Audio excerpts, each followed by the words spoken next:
Welcome to the official United Nations observance of International Women's Day 2022. Gender equality today for a sustainable tomorrow. Ladies and gentlemen, excellencies, friends and supporters of International Women's Day, good morning, good afternoon, and good evening, depending on where in the world you are joining us today. On behalf of United Nations Women, welcome to the United Nations observance of International Women's Day 2022, guided by the theme, Gender Equality Today for a Sustainable Tomorrow. My name is Matlhatse Ramoroka, and I am absolutely honored to serve as your host today. As we meet today, the world is engulfed in a series of profound crises.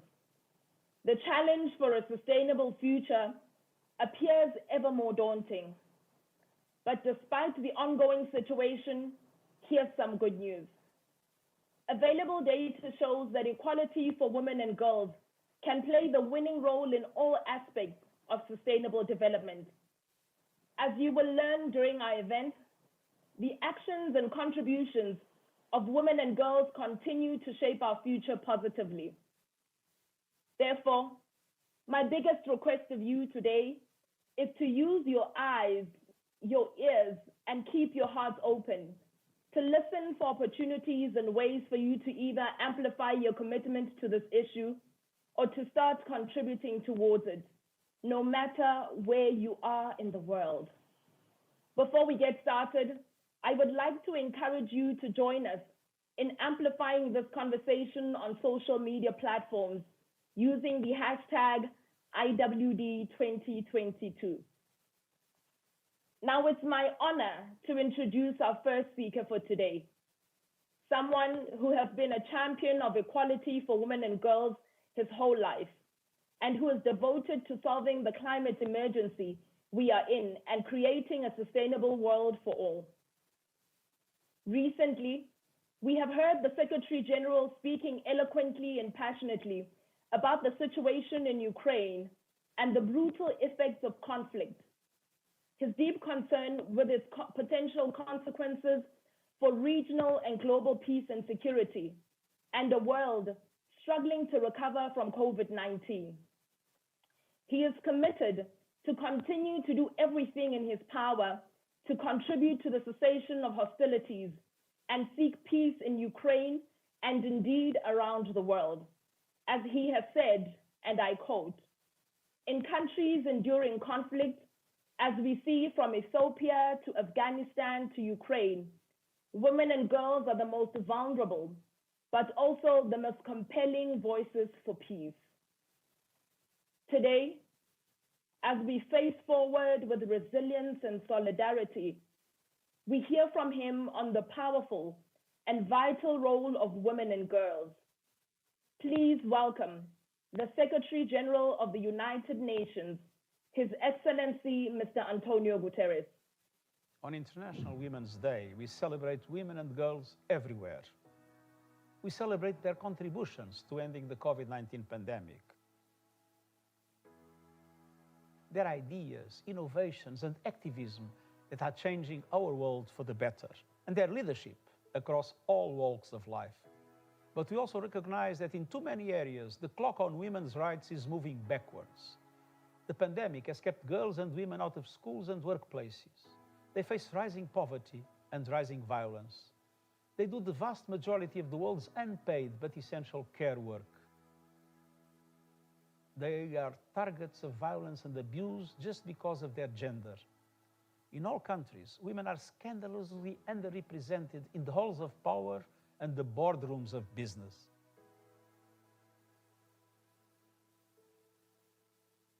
And as this year theme reminds us, they bear the brunt of climate change and environmental degradation. Starting now on International Women's Day, it's time to turn the clock forward for every woman and girl. Through guaranteeing quality education for every girl, so they can build the lives they want and help make the world a better place for us all. Through massive investments in women's training and decent work.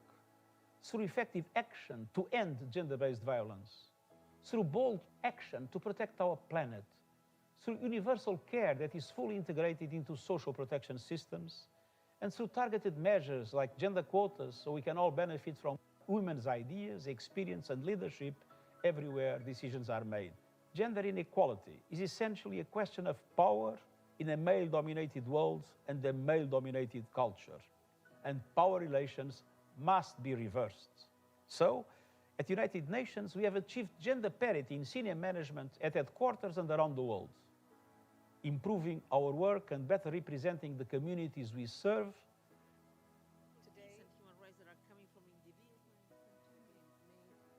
We need more women, environment ministers, business leaders, and presidents and prime ministers. They can push countries to address the climate crisis, develop green jobs, and build a more just and sustainable world. We cannot emerge from the pandemic with the clock spinning backwards on gender equality. We need to turn the clock forward on women's rights. The time is now. Thank you, Mr. Secretary General.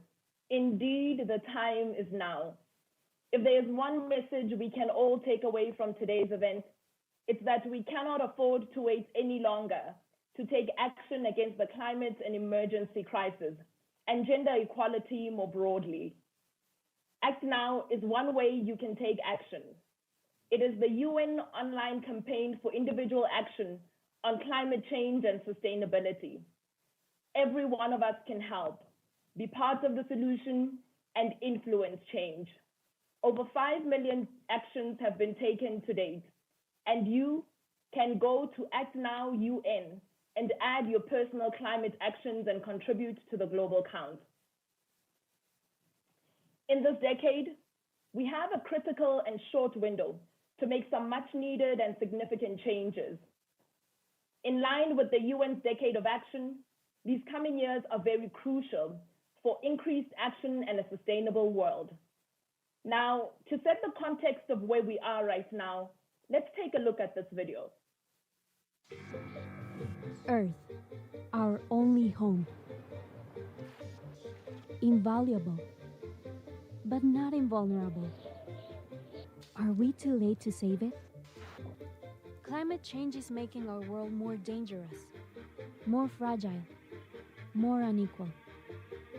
In these uncertain times, women and girls face a disproportionate threat of displacement, poverty, and violence.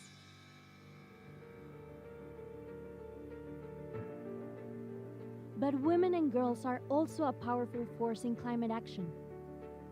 As innovators in green energy, as defenders of the environment, and as educators of our generation and the next.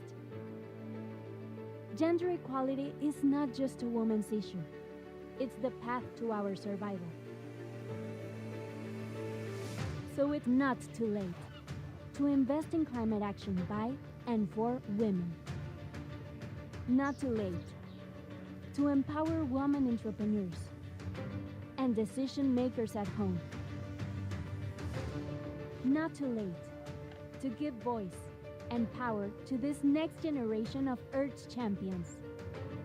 It's not too late to demand commitments to build an equal and enduring future for all. Championing climate action by and for women and girls is the key to saving our planet. Join the fight for gender equality today, so that together we can create a sustainable tomorrow. It's not too late.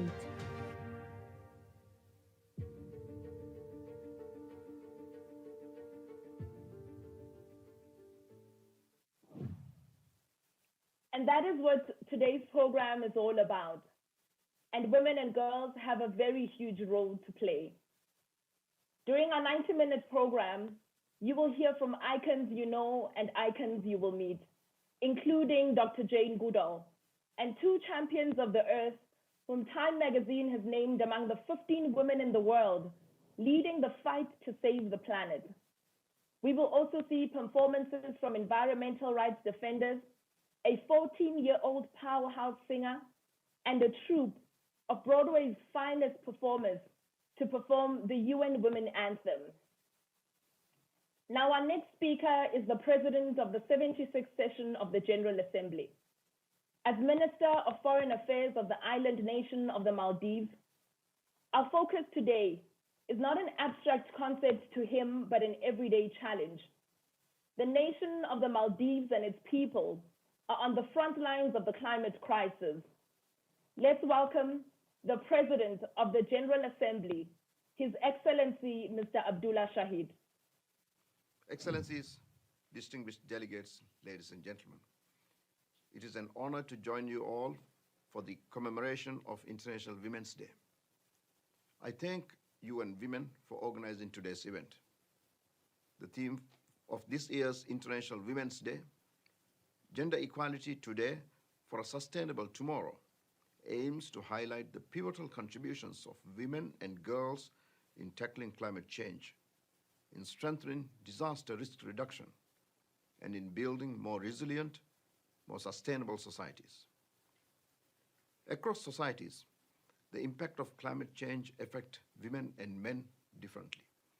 Women are often responsible for gathering and producing food, collecting water, and sourcing fuel for heating and cooking. Droughts, floods, and heat waves intensified by climate change means these tasks are becoming more difficult and time-consuming. This leaves women with less time to pursue their education or other sources of income and impacts their health. Female farmers are responsible for 45 to 80% of food production in developing countries. But in half the countries of the world, they are denied land rights. They are also often prevented from borrowing money, which could enable them to access skills training, fertilizer, better seeds, and the tools that would help increase their crop yields. As farming land becomes barren or water shortages increase, women and girls take on increased tasks and risks. This affects their ability to pursue sustainable development objectives, affecting their health, education, and jobs and livelihoods, among so many other areas. Excellencies, the economic stress caused by climate impacts can also mean less money for medication for pregnant women to get their care they need. Moreover, in natural disasters, more women than men die because they have less savings or property to deal with the impacts and must shelter in unsafe places. Lack of assets and restrictions on their human rights may also prevent them from moving to safer locations. Despite women being disproportionately affected by climate change, they play a crucial role in climate change adaptation and mitigation. Women have the knowledge and understanding of what is needed to adapt to changing environmental conditions and to come up with practical solutions. But they are still a largely untapped resource. Restricted land rights, lack of access to financial resources, training and technology, and limited access to political decision-making spheres often prevent them from playing a full role in tackling climate change and other environmental challenges. Clearly, more must be done to support women facing the impacts of climate or disaster risks. Excellencies, despite the gender impacts of climate and disasters, women and girls continue to be leaders in each of these areas and in broader sustainable development efforts. They are scientists, educators, advocates, influencers, researchers, frontline workers, decision makers at home, at all levels of government and in the private sector. They are setting and shaping the sustainable development discourse. While we acknowledge their contribution in these fields, we must also realize that women remain underrepresented, undersupported, and unrecognized in the social, economic, and political fields needed for their sustainable recovery.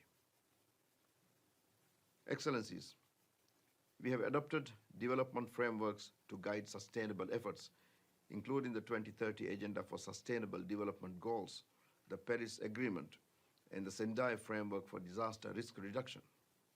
Gender equality is a prerequisite in the realization of each of these goals. Gender equality and therefore the empowerment of women and girls is a sustainable solution. We must strengthen mechanisms that provide pathways and support for ingenuity, ambition, and creativity from all people who have the skills and the drive. And we must remove the barriers that prevent women from engaging. As a gender champion, mainstreaming gender equality remains an underlying priority of my presidency of hope, be it on vaccines, climate action, human rights, or revitalization of the United Nations. It is a commitment that secures the engagement of women and girls at every given opportunity. It is a commitment to listen and learn, to hear the lived experiences of women and girls. I will continue to listen to their concerns and views to better understand the gaps and lessons and to understand where we need to accelerate action. It is my hope that you can all join me on this course of action towards a sustainable future for everyone. Thank you, Mr. Shahid, for your commitment to women and girls and to a sustainable future for all. So next week begins the 66th session of the Commission on the Status of Women. The upcoming Commission's 2-week series of meetings, negotiations, and side events focuses on exactly what we are discussing: gender equality today for a sustainable tomorrow. In light of that, we are privileged and delighted to welcome from South Africa the Chair of the Commission, Her Excellency Ms. Matu Joyini.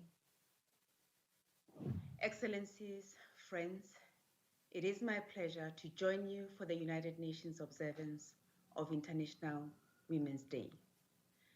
Today we honor the women and girls steering climate action and sustainability initiatives around the world. The lives and livelihoods of entire communities are impacted by natural disasters, drought, disrupted ecosystems, deforestation, and other environmental crises every day. Yet these effects are not felt equally. We know that climate change is not a gender-neutral crisis. Women and girls often experience the greatest impact of climate change. Building their resilience to climate change and environmental and systemic risk must be a priority for us all. Next week, I have the privilege of opening the 66th session of the Commission on the Status of Women.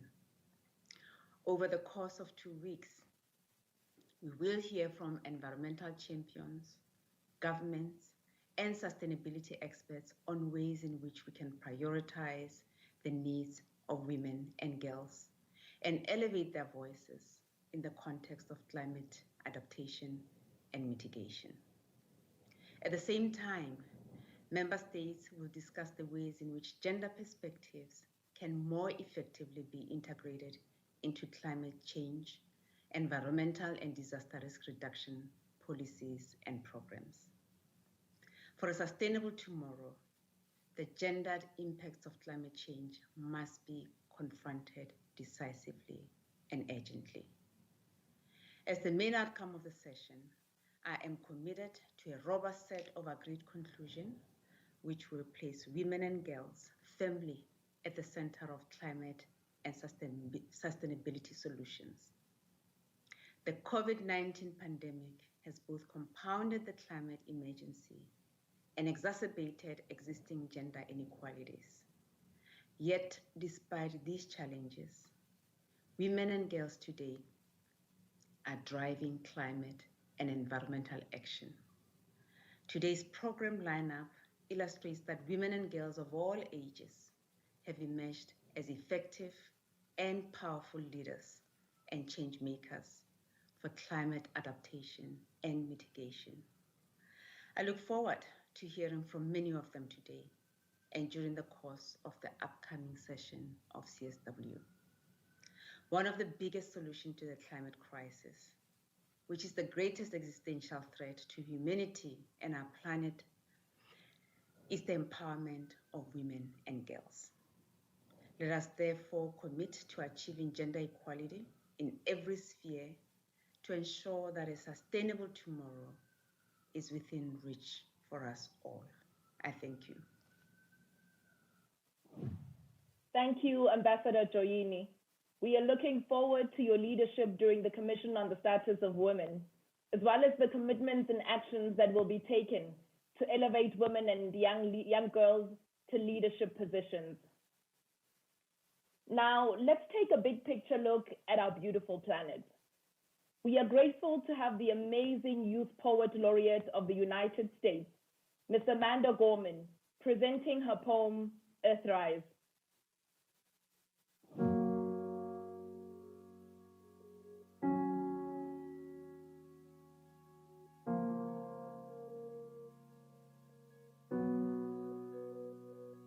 On Christmas Eve, 1968, astronaut Bill Anders snapped a photo of the Earth as Apollo 8 orbited the moon.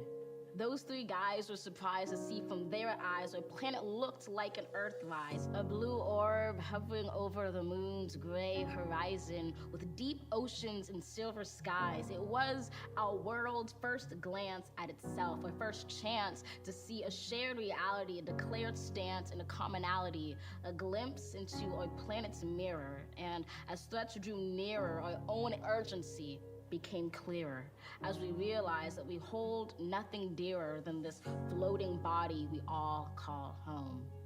We've known that we're caught in the throes of climactic changes some say will just go away, while some simply pray to survive another day. For it is the obscure, the oppressed, the poor who, when the disaster is declared done, still suffer more than anyone.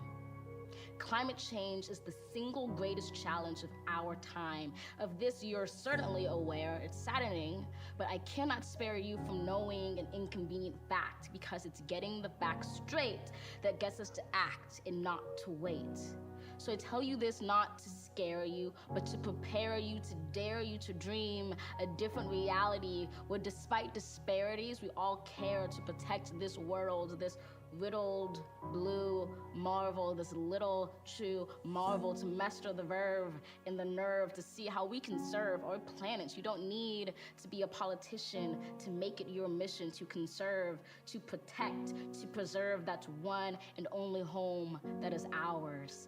To use your unique power to give next generations the planet they deserve. We are demonstrating, creating, advocating. We heed this inconvenient truth because we need to be anything but lenient with the future of our youth. And while this is a training in sustaining the future of our planet, there is no rehearsal.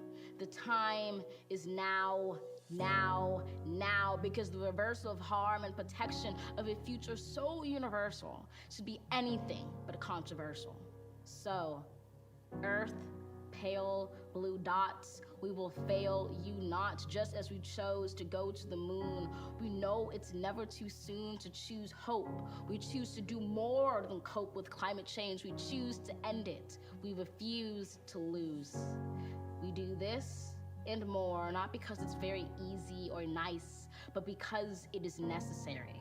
Because with every dawn, we carry the weight of the fates of this celestial body orbiting a star. And as heavy as that weight sounded, it doesn't hold us down, but it keeps us grounded, steady, ready, because an environmental movement of this size is simply another form of an Earthrise. To see it, close your eyes, visualize that all of us in this room and outside of these walls or in these halls, all of us change makers, or in a spacecraft floating like a silver raft in space, and we see the face of a planet anew.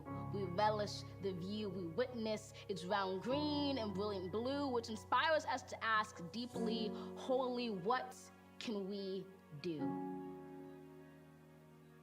Open your eyes, know the future of this wise planet is right in sight, right in all of us. Trust this earth uprising, all of us bring light to exciting solutions never tried before, for it is our hope that implores us at our uncompromising core to keep rising up for an earth more than worth fighting for.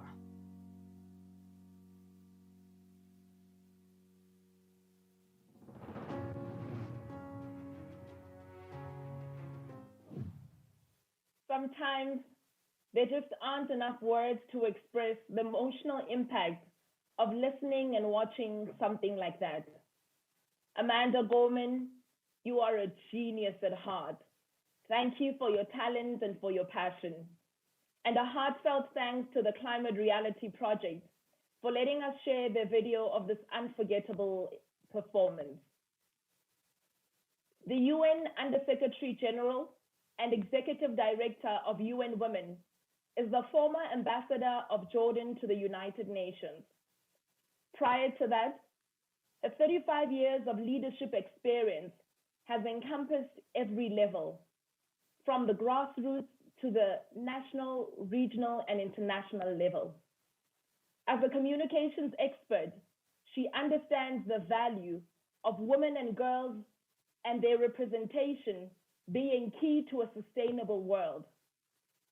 In her first 6 months in office, she has led UN Women's response to major global crises such as the pandemic, Afghanistan, and now Ukraine.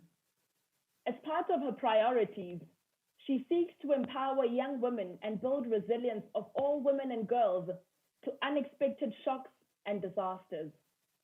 She is undoubtedly a leader for these times. Ladies and gentlemen, please join me in welcoming Ms. Sima Baos. Secretary General, President of the General Assembly, Excellencies, honored guests, and friends. On International Women's Day, we celebrate the power and potential of women and girls. We recognize their courage, resilience, and leadership. We mark the ways in which we are making progress towards a more gender-equal world. At the same time, we see how that progress is being undermined by multiple interlocking and compounding generational crises. Currently, we are witnessing the horrifying situation in Ukraine, where the impacts on women and girls, including the hundreds of thousands displaced, remind us that all conflicts, from Ukraine to Myanmar to Afghanistan, from the Sahel to Yemen, exact their highest price from women and girls. The Secretary General has been clear: war must stop. Recently, we have seen the impact of COVID-19 in increasing inequalities, driving poverty and violence against women and girls, and rolling back their progress in employment, health, and education. The accelerating crises of climate change and environmental degradation are disproportionately undermining the rights and well-being of women and girls. They are multiplying insecurity at all levels, from individual and household to national. Rising temperatures, extending droughts, violent storms, and floods are resulting in loss of livelihoods, depleting resources, and fueling migration and displacement. The latest major IPCC report on climate change and our Secretary General have warned us that nearly half of humanity is living in the danger zone now, and that many ecosystems are at the point of no return now. Climate change is a threat multiplier, but women, and especially young women, are solution multipliers. We have today the opportunity to put women and girls at the center of our planning and action, and to integrate gender perspectives into global and national laws and policies. We have the opportunity to rethink, reframe, and reallocate resources. We have the opportunity to benefit from the leadership of women and girls environmental defenders and climate activists to guide our planet's conservation. We need Indigenous women's intergenerational knowledge, practices, and skills. It will take unprecedented levels of global cooperation and solidarity to succeed. But there is no alternative to success. We must protect our hard-won gains on human rights and women's rights, and lead decisively to leave no woman or girl behind. We have a blueprint to follow. It involves women's full and equal participation and leadership in decision making, their access to green jobs and the blue economy, their equal access to finance and resources. We need to ensure universal social protection and a care economy that protects us all. We have to scale up financing for gender-responsive climate, environmental and disaster risk initiatives, including for COVID-19 recovery, and to increase resilience to future shocks. The solution is there. We must resolve to pursue it. Let us make this International Women's Day a moment to recall that we have the answers, not just for SDG 5, but through the advancement of gender equality for all 17 SDG goals and Agenda 2030. I look forward to working with every one of you to that end, and I thank you. Indeed, young women are solution multipliers. Thank you, Executive Director, especially for highlighting how interlocking and compounding intergenerational crises continue to undermine the progress towards a more gender equal world. Now, even with the daunting challenges, here are just a couple of examples of ingenuity that women and even young girls are displaying. In India, Lasipriya Kankujam founded the Child Movement and speaks for climate action and legislation to protect the environment in India and around the world. And by the way, Lasipriya is 8 years old. In Fiji, Katarina Balesuva's sustainable KB farm is an inspirational force for aqua farming. Changing weather patterns interfered with usual farming practices, so she invested in one tilapia pool, and now she has 4. She has created the country's first private tilapia hatchery for not only herself, but other aqua farmers. And in Kenya, when climate change threatened the lives and livelihoods of people in the arid regions of Kenya, a small shareholder farmer by the name Julia Nyambura took strong action. She installed a water harvesting system, diversifying her crops, and invested in a new poultry species to boost the profit for her farm.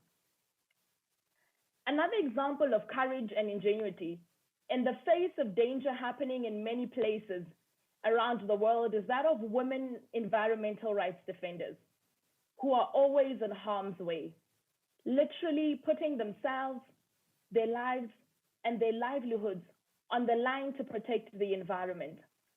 This is a story of resolve that we don't hear enough about.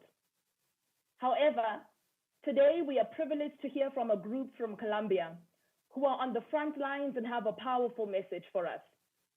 This musical performance is the anthem of the Pro Defensores initiative, which recognizes the immense contribution of women and girl leaders and change makers who promote social and environmental sustainability.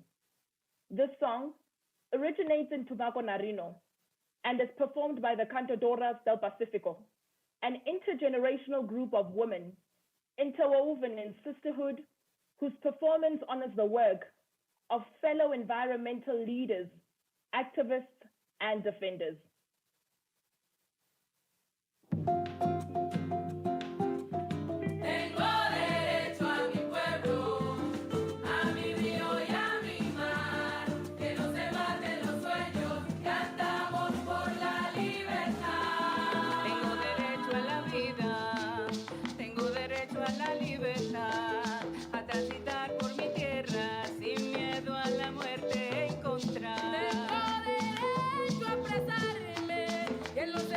Participar, merece todo el respeto, nuestro cuerpo y nuestra dignidad. Tengo derecho al suelo, mis montañas de identidad, a libremente expresarme, cantamos por la libertad. Prodefensoras de los derechos, entretejidas en hermandad, nuestras raíces nos unen. Y nuestra madre, la libertad. Que no haya más violaciones al derecho fundamental, el de la vida del territorio y sin violencia vivir en paz. Tengo derecho a cumplir mi sueño, a hacer alianza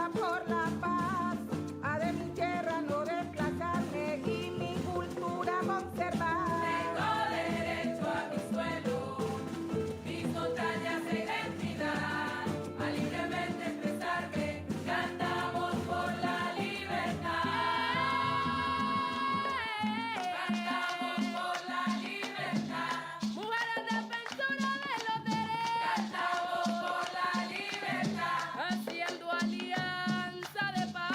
Cantamos por la libertad. Para la vida y de la tierra. Cantamos por la libertad. La diferencia y la equidad. Cantamos por la libertad. No debe ser una lucha. Cantamos por la libertad. Es un derecho fundamental. Por la libertad. Somos la red de cantadoras. Cantamos por la libertad. Cantando con fuerza y con Cantamos por paz. la libertad. Thank you to these fierce and talented singers. We are glad we could bring this performance to you to highlight this issue and honor the champions doing the work on the ground. Now, coming up later in our program, we have singer Angelica Hale, living legend Dr. Jane Goodall, the UN Deputy Secretary General, and the UN Women Anthem sung by Broadway singers to close off our commemoration. Now, to the heart of our topic today, we will hear from 4 experts at the forefront of the climate crisis, each who work tirelessly to connect the dots between effective action and gender equality in their own way. Moderating this panel is Ms. Kabelo Dukove, originally from Botswana and currently serving in the office of the UN Women Executive Director as part of the Young Women Leaders Program. Please welcome our moderator, Kabelo Dukove. Over to you. Thank you, Matlatse. Good day, everyone. I am honored to serve as this panel's moderator. Today, we have a wide range of international expertise with us. As a young leader at the UN from the Global South, I have been inspired by the devotion and commitment of these 4 panelists in their respective fields. Let me introduce you to the members of our expert panel. From the Maldives, the Minister of Environment, Climate Change and Technology, Ms. Aminat Shona. From Mexico, Fridays for Future Youth climate justice activist, Maria Reyes. And now, 2 women whom Time magazine said are among the 15 women in the world leading the fight against climate change. From the United States, Executive Director of the All We Can Save project, Dr. Catherine Wilkinson. From Chad, President of the Association for Indigenous Women and People of Chad, Hindu Imirao Ibrahim. First, Madam Minister, you have been an activist and a leader for a very long time, starting from when you were about 9 years old.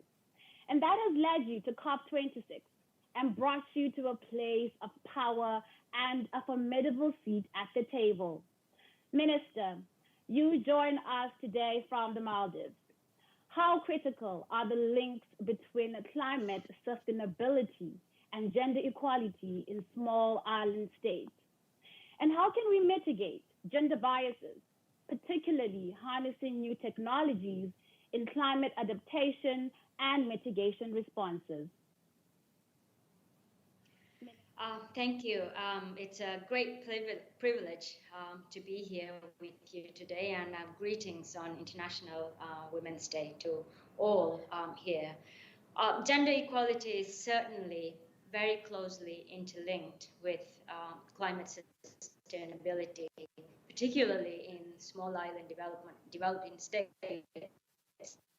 such as its devastating impacts really exposed women's vulnerabilities in the Maldives. Women were disproportionately impacted in terms of employment, including through redundancy and complete loss of income, and more susceptible to long-term unemployment as a result as well. And the women who do work, more women work in the informal sector than men, and twice as many women are employed in vulnerable work than men. So in the context where we have one of the highest share of female-headed households in the world, this really had far-reaching socioeconomic consequences. So the pandemic really has many parallels to the climate crisis. Amongst others, it really showed us how global crisis could have much differentiated impacts at local levels, including in its socio-economic outcomes. So the climate crisis is really gendered. The Maldives is about 1,200 islands, and most of our islands are just about 1.5 meters above sea level. Most men work in other islands, in resorts, and usually far away from their local islands. So the children and the elderly. Most schools and households are just within about 100 meters from the shoreline. Most of the islands in the Maldives are experiencing erosion. We have more severe storms during the rainy seasons. We are more prone to disasters. All the islands, groundwater is affected by salination because of flooding and severe erosion. So this is why we really need to invest in urgent adaptation measures to prevent climate disasters. And because of this, women are more impacted in the islands. And that's why we need to have women's participation in decision making to make sure that our development is resilient. The government is investing in renewables to move away from fossil fuels. We are on track to reach 26% shine. We are on track to phase out single-use plastics by 2023. We have introduced affirmative action to make sure that nearly 39% of our local councillors, elected local councillors, are women as well. So they are now an integral part of decision-making at a local level. So I think this is really how we can build a resilient island community, by making them part of the decision-making at a local level, to make our islands safer for the women, elderly, and children, and for all of us, and so that we could continue to live in these islands in harmony with our island ecosystems, to plan resilient development. I believe that once women are in decision-making roles, and once this is normalized in our local islands, perceptions will change, and more women will be in turn to be encouraged, to be empowered to take such roles. As more women are represented in the decision-making tables, I'm optimistic that the gender biases can be gradually eliminated from all spheres of life, and we can build more resilient island communities. Thank you, Minister Shauna. So glad that you shared the importance of having women in decision-making positions, as it is vital for them, as they are affected and are vulnerable and are prone to the affected islands. Thank you. And now let's turn to Dr. Catherine Wilkinson. She is a best-selling author, co-host of the podcast A Matter of Degrees, and heads the All We Can Save project. Catherine, in 2017, you were the lead author of the best-selling book Drawdown, which identified the leading climate solutions and found that empowering and educating women and girls was a key solution. Recently, you have described the climate crisis as a leadership crisis and called for gender equality as part of the solution. Why is the climate leadership of women and girls so vital? Well, I think as we've been hearing from so many of the amazing presenters today, There has long been a leadership crisis at the heart of the climate crisis, right? Far too many people who hold power today are continuing to focus on short-term profit and propping up the status quo rather than marshaling the influence that they have for change. And it's going to require a broad leadership upwelling to change that. And it is critical that women and girls and non-binary leaders are at the heart of that. Why? Because as we have already heard, there is nothing gender neutral about the climate crisis. When we look at root causes, the climate crisis has emerged from a society that is defined by patriarchy and supremacy. And these dynamics of domination and control are at the root of the mess we're in. So we've got to confront them. The impacts also, we've heard, right? Climate change turns up the heat on existing vulnerabilities and injustices in our society. And women and girls and gender minorities are facing deeply unequal impacts from climate change in so many ways, many of which have been touched on. And so all of that means that when we turn to solutions, those cannot be gender neutral either, right? They have to be gender aware and gender just and shaped by the people who are most impacted. Here's the but.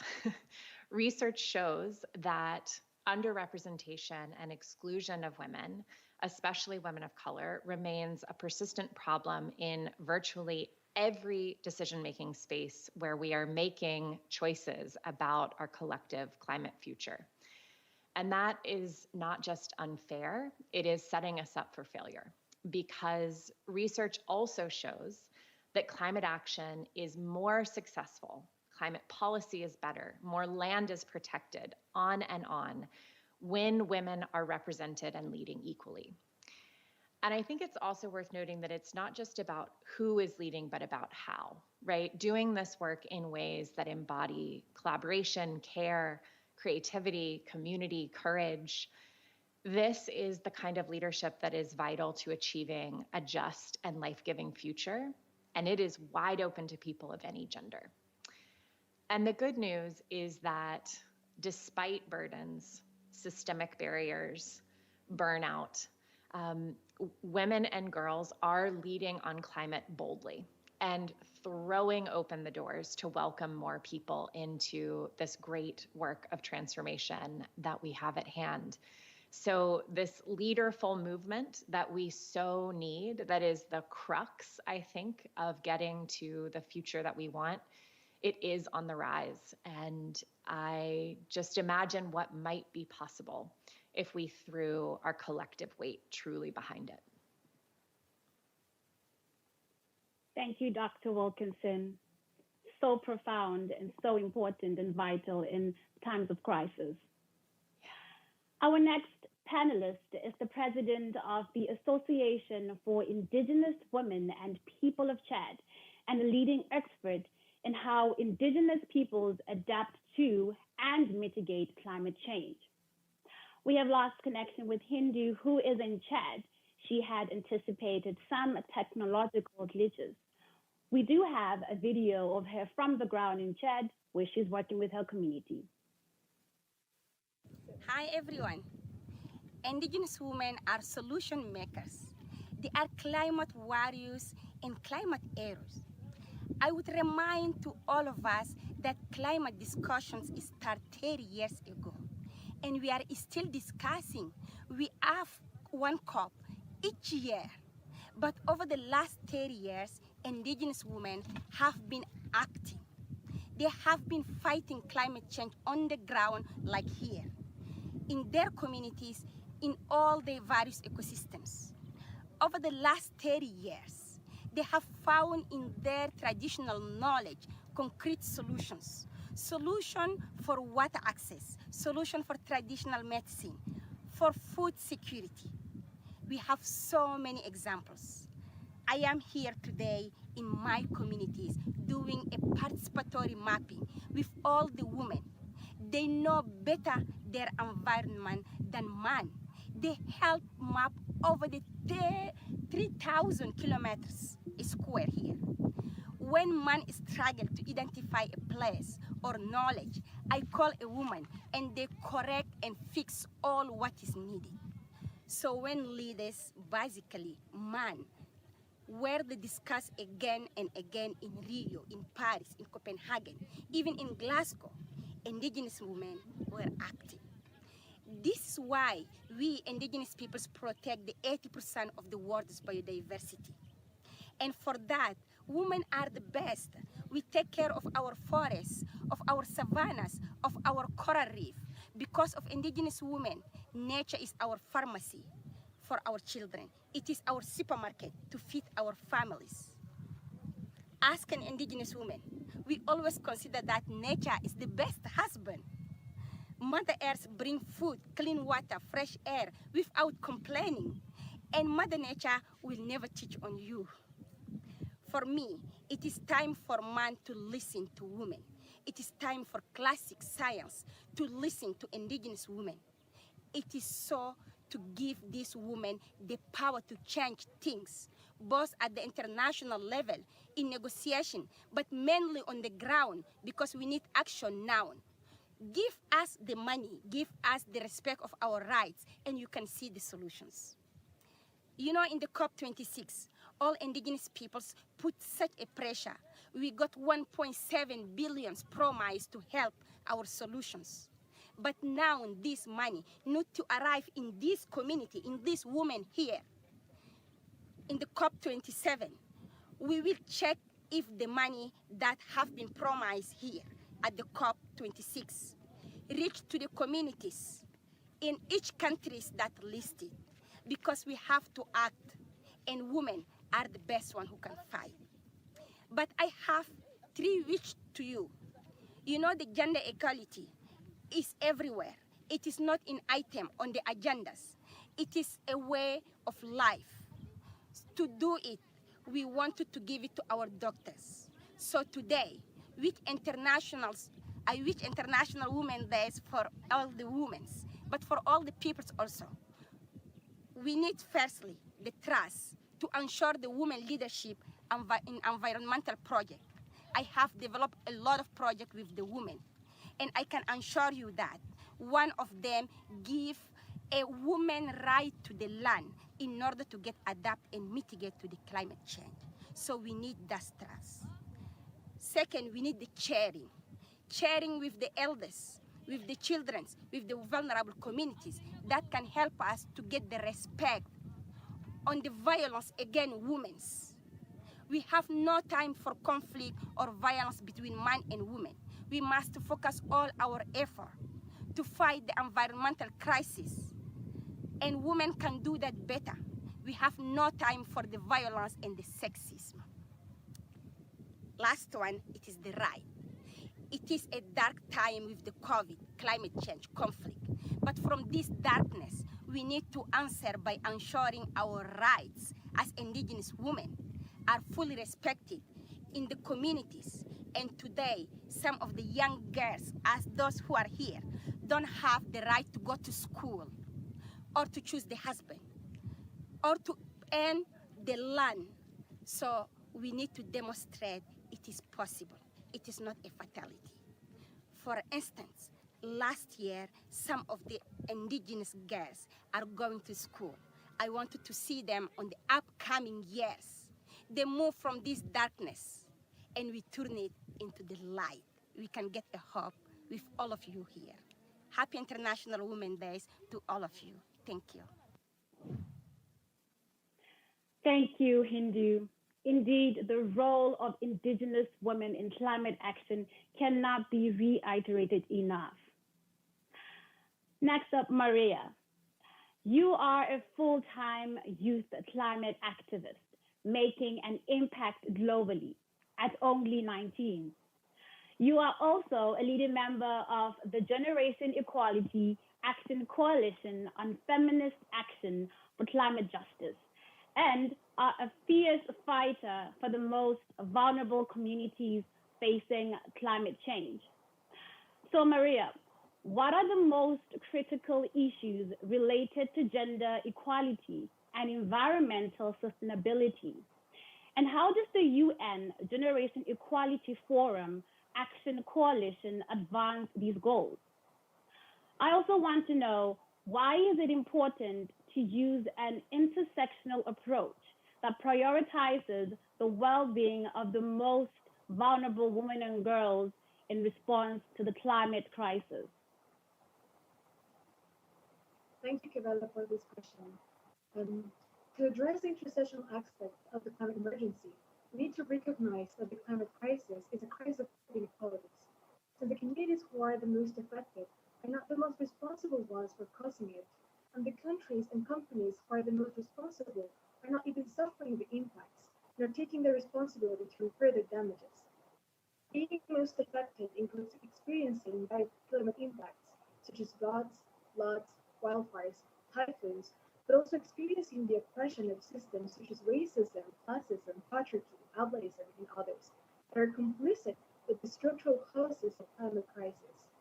This happens because our various identities intersect and create conditions that, under this system, make us victims of discrimination and disadvantage. Women and girls, as well as non-binary people who have been socialized as women, are most impacted by climate impacts in many ways. In my community, a rural town in the periphery of the city of Puebla, the most pressure issue is water scarcity. Let me explain. We are usually assigned roles like preparing food, cleaning the house, taking care of elder relatives, as well as children. All these activities require close contact with water. For this reason, women realize first when the availability of water is decreasing, and therefore, we are the first affected ones by water scarcity, as it makes it more difficult for us to carry out our activities. In addition to this, scarcity affects dignified menstruation since it complicates adequate sanitation, and the lack of access to clean water is a threat to our health. I myself have been sick during the last 2 years by drinking polluted water. But we are not only victims of the climate injustice, we are powerful actors of change, especially women from rural and indigenous communities who hold the ancestral knowledge of how to collaborate with nature in a reciprocal and respectful way. And we are currently organizing our communities to preserve and share that knowledge. Women need to be given a space in the international platforms where decisions are made and given the opportunity to influence those processes, especially non-hegemonic women, such as trans women, disabled women, and women of color. This is something that the Generation Equality Forum works for. It gives us a platform to make louder the voices of most affected women, and that's what moves me personally to collaborate with you women. However, looking at the climate crisis in an intersectional way includes to look at those who have a bigger responsibility to address the issue. We need to look at the climate debt, which tells us how some countries and companies, mainly from the global north, have put a disproportionate amount of polluting emissions in the atmosphere, and therefore have contracted a debt with nature and humanity to take responsibility for their damage. Taking responsibility is not only to give money away in the form of climate finance, which is needed and won't be turned away, but it also includes global north countries and companies to provide climate reparations to communities most affected, giving land back, restoring forests, or even removing carbon from the atmosphere through just processes. We need to keep putting pressure on them to move away from fossil fuels, not only because their pollution is condemning our existence, but also because their obsession behind them conducts wars in Yemen, in Syria, in Balochistan, in Kurdistan, and now in Ukraine. People in these regions are already suffering the brunt of climate impacts and social inequalities, but fossil wars are turning them into refugees, the height of injustice.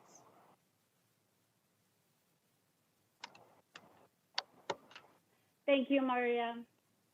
I remember watching my old radio in Botswana at the farm, transmitting energy from a solar panel, which was actually the source of power from our sun, from the Botswana sun, and thinking, what can be achieved with solar power in my country, and how it will change lives in so many remote villages. So thank you for sharing with us, Maria, on the need to focus more on the local. Like I just learned in Tanzania, a widowed young Maasai mother, Gladness Gilole, witnessed rising temperatures and water scarcity, threatening her life savings and livestock. When she heard about the Energizer course offered by her Pastoral Women's Council with UN Women, she enrolled. 2 years later, Gladness is thriving as a farm owner, manager of a tailor business, and selling and installing solar equipment. So now I have a final closing question, and it is the same for each of you. How do you answer the question all of us have? What can I do in order to achieve a sustainable world for future generations? Minister? We are at the brink of the climate crisis. The Maldives is at the forefront of this change as well. We saw what the latest IPCC report stated just a few days ago. Unless we are able to limit global temperatures below 1.5 degrees, countries like the Maldives are going to be facing so many developmental challenges. I think the most effective way we can make an impact as an individual is to really consume sustainably, in buying our groceries, in buying our clothes, in making big purchases, in our consumption of utilities, or even in choosing our holiday destinations. We need to make choices that reduce our footprint, because everything that we do contributes to that 1.5 degrees and to keep it under 1.5 degrees. We have about 96 months to go. And if the entire world, if everyone individually takes these actions, we might be able to prevent the climate crisis. Thank you, Minister. Dr. Wilkinson? Well, I think this question of what can I do, what can we do, is the question maybe to work with and to continue answering for the rest of our lives, because we are all called to be part of Earth's healing, and we've got a lot of work ahead. I like to think about 3 realms of how I can keep kind of living into answers for this question. One is the personal. So what can I do in my home, in my immediate community, but also some of the kind of emotional work that I think it takes to keep confronting the climate crisis. And then the professional. My friend Jamie Alexander likes to say that every job is a climate job now. So how does climate connect with your knowledge, your skills, your superpowers? Find a way to work on climate, whatever work you do. And then third, the political, participating in electoral politics, policy advocacy, collective action. We can't go it alone. We have to become the biggest, mightiest we possibly can. And however we answer this question of what can I do, we all have a role to play in this incredible ecosystem of transformation. So lean into that question and know that answering it will never be work that is done. It will be something that continues to unfold as we all claim our places within the community of life. Thank you, Dr. Wilkinson. Maria? Thank you for this question. I think that to achieve a sustainable world, we need to work with the communities at the grassroots level. We need to know the struggle of climate migrants and refugees suffering racism. We need to know the struggle of indigenous people defending water and land. We need to know the struggle of workers being affected by the industries that are also pressing. Everyone needs to join the fight. Everyone needs to join the movement. I invite you to join for the next global climate strike of Fridays for Future on March 25. We have the narrative of people, not profit. And this means that we really need to boost how the capitalist system we live on has put people under the oppression of being used as tools for the capitalist purposes.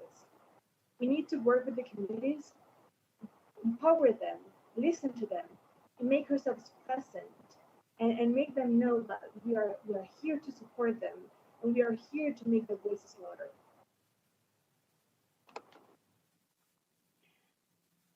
Thank you, Maria. Unfortunately, we have lost contact with Hindu. Thank you all very much for your insights. This has been an amazing and quite informative discussion. My takeaway is gender equality is everywhere. There is also a need for resilient development in climate action and the need to demonstrate it is possible collectively. So what is your action plan for sustainability? As Dr. Wilkinson said, lean into that question. Now let me hand this back to you, Matlatsi. Thank you. Thank you so much, Kabelo, and a heartfelt appreciation to each of our 4 panelists for sharing such insightful information and for the significant work you continue to do every day. As a little girl, Angelica Hale had always wanted to be a singer.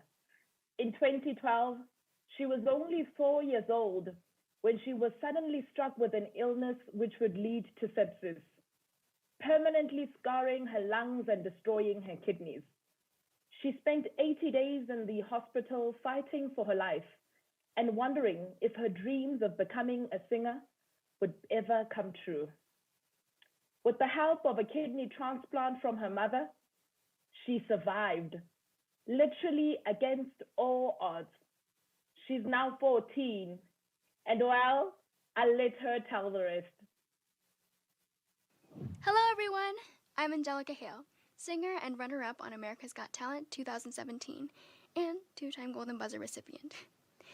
Thank you so much to UN Women for having me here once again for International Women's Day.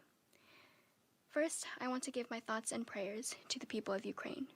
I want to sing a song that I believe is not only extremely empowering to women all across the world, but is a testament to people fighting for their hopes and dreams. Here is Reach by Gloria Estefan.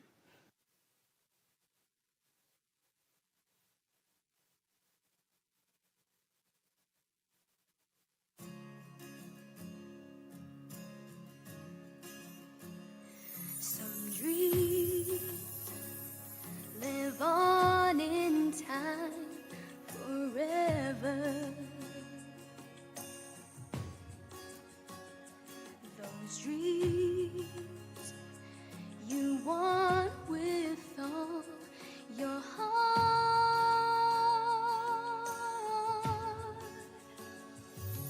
and I'll do whatever it takes. Follow through with the promise I made. Put it all on the line. What I hope for at last would be mine. If I could reach higher, just for one moment touch the sky. For that one moment in my life, I'm gonna be stronger. Know that I've tried my very best. I put my spirit to the test. If I could reach, some days were meant to be remembered. Those days we rise above the stars,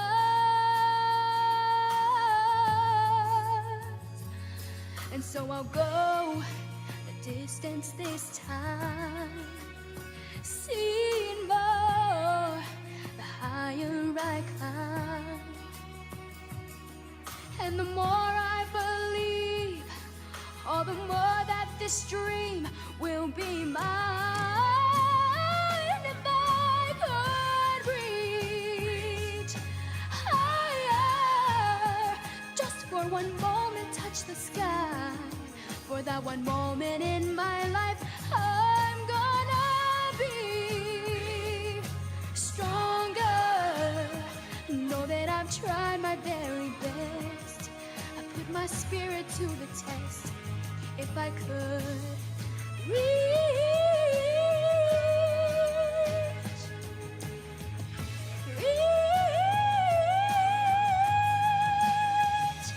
if I could reach higher, just for one moment touch the sky, for that one moment in my life, I'm gonna be stronger. Know that I've tried my very best. I put my spirit to the test.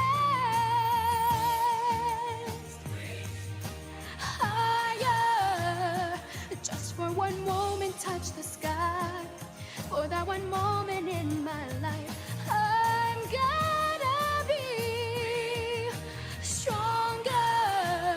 Know that I've tried my very best. I put my spirit to the test. Oh, oh, oh, oh.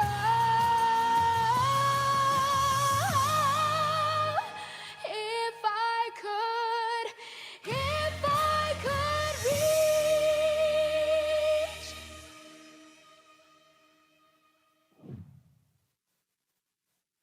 Angelica, you are so talented and inspiring.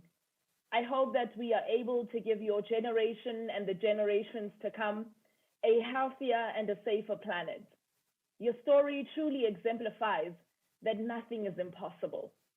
Achieving gender equality ensures that all girls will be able to fulfill their dreams and share their unique talent.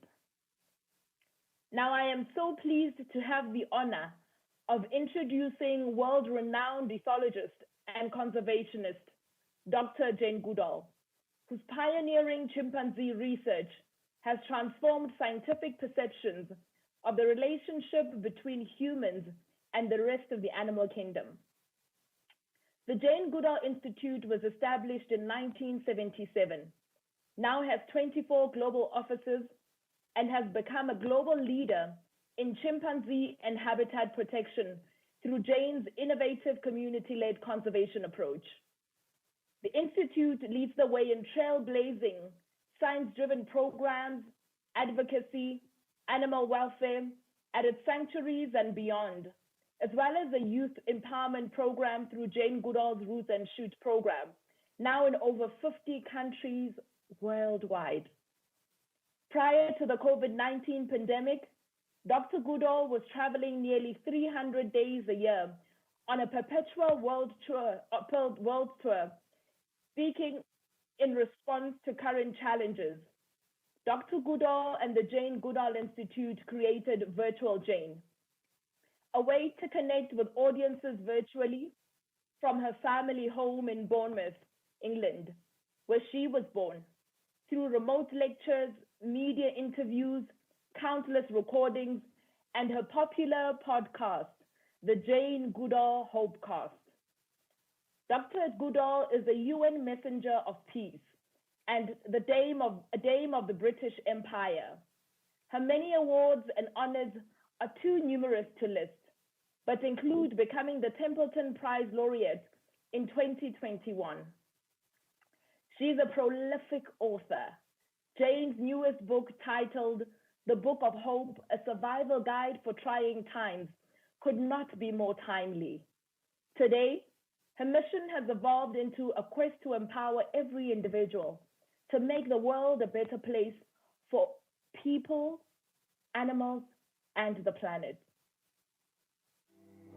It's been an amazing journey, this life of mine.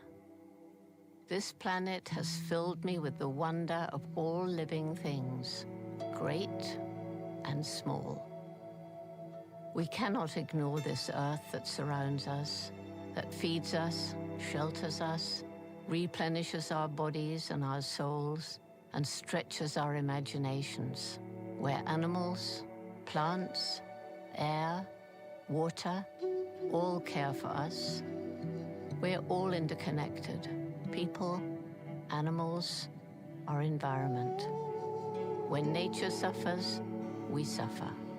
And when nature flourishes, we all flourish.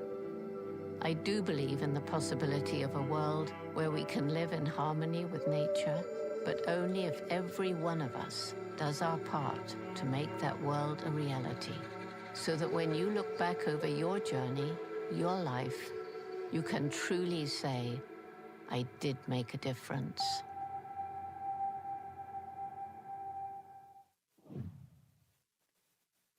I am absolutely honored to welcome to the virtual International Women's Stage a true global icon and a role model for women and girls everywhere, Dr. Jane Goodall. Hello, this is Jane Goodall with a message on International Women's Day. Let's take a moment to collectively apologize for the harm we have inflicted on Mother Earth. For I would like to honor the role of mothers. Mine was amazing. She was so supportive. She gave me a wonderful start in life. I've always loved nature and animals. As a child, I was curious and fascinated by their behavior. I didn't think of becoming a scientist. That sort of thing wasn't appropriate for women back then. I wanted to be a naturalist and a writer. And at 10 years of age, I decided I would go to Africa, live with and write books about wild animals. Everyone laughed at me. Girls didn't do things like that. But my mother supported me, saying I would have to work hard, take advantage of opportunities, and if I didn't give up, I might find a way. Well, as many of you know, I did get to Africa, had the opportunity to live with and learn from the animals most like us, chimpanzees. The fact that I was a girl was to my advantage, for my mentor, Dr. Louis Leakey, felt that women might be better in the field, more patient. I take my mother's message to young people, especially girls in disadvantaged communities around the world, and many have thanked me, saying, you taught me that because you did it, I can do it too. Today, we're trying to cope with climate change, and women only too often bear the brunt of the changing weather patterns that may lead to longer droughts, more hurricanes and flooding. These things are making the lives of some women very difficult because in some parts of the world, women are the ones not only responsible for caring for their children and feeding the family, but also farming, selling the produce and collecting firewood and water. And these things are getting more difficult. In fact, women have a quiet strength which is often apparent during and after a disaster such as a hurricane or severe flooding. During war, too, women often stand together, supporting each other and caring for all those needing help. In 1960, when I began the chimpanzee research in Tanzania, the Gombe National Park was part of the Equatorial Forest Belt. But by the late 1980s, it was a tiny island of forest surrounded by bare hills. There were more people living there than the land could support, too poor to buy food from elsewhere, and trees had been destroyed to get more land for growing food or to make money from timber or charcoal. It hit me then that if we didn't help these people to make a living without destroying their environment, we couldn't possibly save forests, chimps, or anything else. And so the Jane Goodall Institute started Takari, our method of community-led conservation, working with the villagers around Gombe to improve farming methods, introduce water management programs, and improve health and education facilities. We provide some microcredit opportunities that enable women to start their own environmentally sustainable small businesses, and we provide scholarships to enable girls to have a chance of higher education. We also provide family planning information.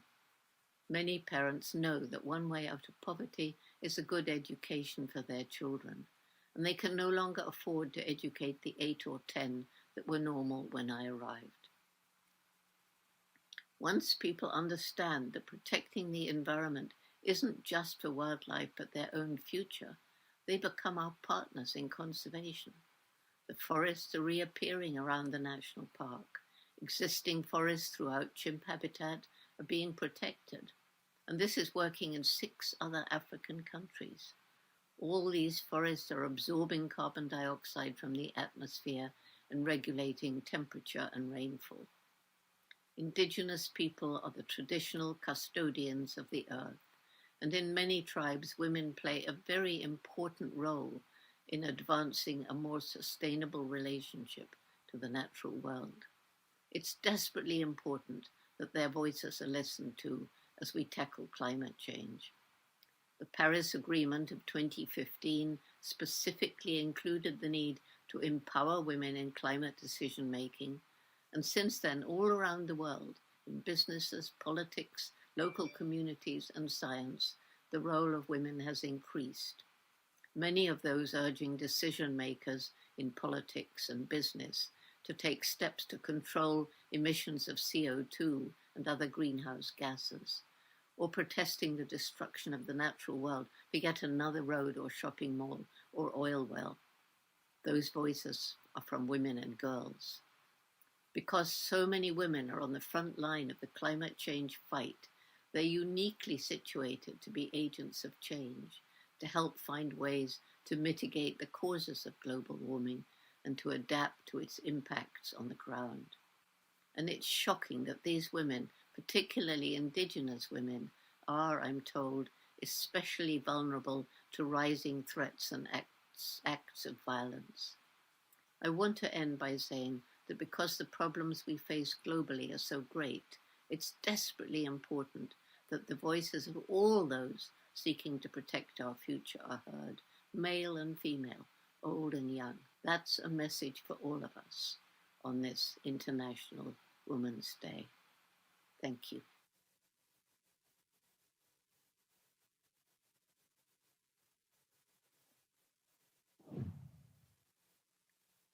Dr. Goodall, we are so grateful you have joined. You have been an inspiration for the world and will remain so for generations to come. Our closing speaker is the UN Deputy Secretary General. Prior to her appointment, she served as Minister of Environment of the Federal Republic of Nigeria. In that capacity, she steered the country's efforts on climate action and efforts to protect the natural environment. As Special Advisor to former Secretary General Ban Ki-moon, she held the responsibility for post-2015 development and led the process around the 2030 Agenda for Sustainable Development and the creation of the Sustainable Development Goals. She is the highest ranking woman in the United Nations and a role model for us all. Please join me in welcoming Her Excellency, Ms. Amina Mohammed. Ladies and gentlemen, it is a pleasure to join you in celebrating the women and girls who are working to create a gender-responsive and greener world. Gender equality, climate action, and the environment are inextricably linked. We will never address the climate emergency or create the sustainable, inclusive economies and societies of the future without the contributions of half of humanity. The inspiring women and girls who shared their stories today are, like so many others, important agents of change who have overcome barriers to become dynamic and effective leaders. They, and the many women and girls like them, must be integral to designing sustainable policies, addressing the climate crisis, and building environmental resilience. As we conclude today's program, I urge everyone to take 5 urgent steps. First, increase investments in gender-responsive climate solutions that recognize the needs of women and girls. Second, build the resilience of women and girls to limit impacts and disaster risk, including by repealing laws that prevent them from owning and inheriting land. Third, enable and allow women and girls to lead in designing climate initiatives. Fourth, integrate comprehensive programs on gender-based violence into climate responses. And fifth, ensure that climate change discussions are rooted in the experiences and perspectives of women and girls from a diverse range of backgrounds. Dear friends, we can only address the climate emergency and the many other challenges we face with women and girls at the center of our efforts and the 2030 Agenda as our blueprint. Today, as we celebrate International Women's Day, let us commit to taking action to build a more equal and a more sustainable future for everyone. Thank you. Deputy Secretary General, thank you for your remarks and your 5 points of action, which are crucial as we reflect on our next steps. At the beginning of our program, I implored you to listen with your eyes, with your ears, and keep your hearts open. We know ideas can change the world, but they need to be put into motion. As we close our program, we have a musical treat that has become an anthem and a tradition. 11 years ago, a special song was created for the inauguration of UN Women. It's called One Woman and has been performed live by some of Broadway's best performers at the UN headquarters in New York. As per our tradition, it closes off every International Women's Day observance. Here to reprise their performance, here's One Woman.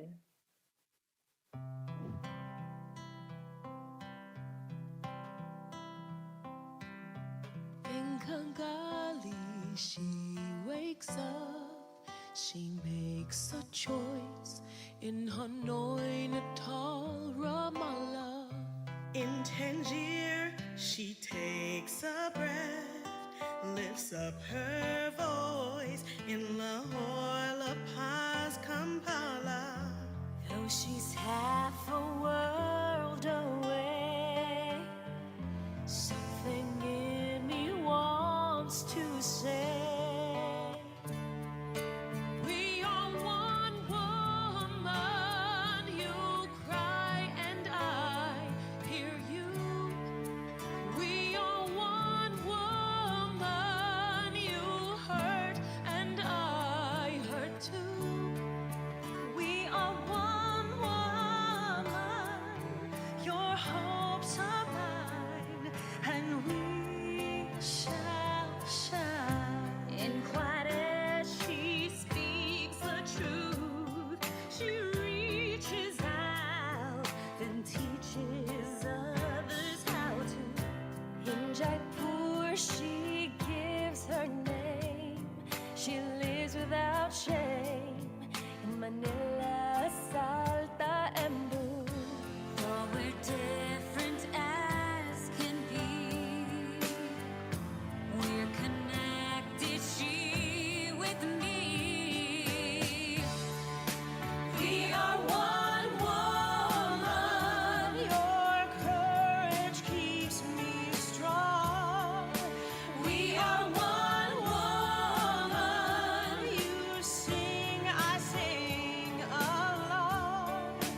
So perhaps you are wondering, do I have a blueprint for action? As mentioned by the UN Women Executive Director and Deputy Secretary General, yes, you definitely have a blueprint to follow. It involves women's full and equal participation and leadership in decision-making, access to green jobs and the blue economy, and access to finance and resources. And maybe you grew up looking for someone to look up to. Just like my younger self, maybe you yearned for someone who could serve as a template for the contribution you sought to make towards global causes, such as gender-based violence or climate action, as we are discussing today. Following this event, I hope you think of Dr. Catherine Wilkinson, Dr. Jane Goodall, Minister Aminat Shona, Ms. Maria Rice, and Ms. Hindu Ibrahim, as women who are steering sustainability initiatives and inspiring you to action. This is a critical moment in our generation, and each one of us is called to action. I would like to earnestly urge you to create and make your contribution to solutions, however big or small. As the Secretary General urges, and I quote, "Unless we match climate rhetoric with climate action, we condemn ourselves to a hotter, more volatile Earth with worsening disasters," close quote. The truth is, we are all in this together, and it is about millions and millions of us doing the best that we can. In closing, it has been such an honor to serve as your host this year. I would like to extend on behalf of the United Nations our deepest gratitude to each of our participants. A special thank you to you all for watching from all over the world. I hope this has been a memorable commemoration, and happy International Women's Day. Thank you.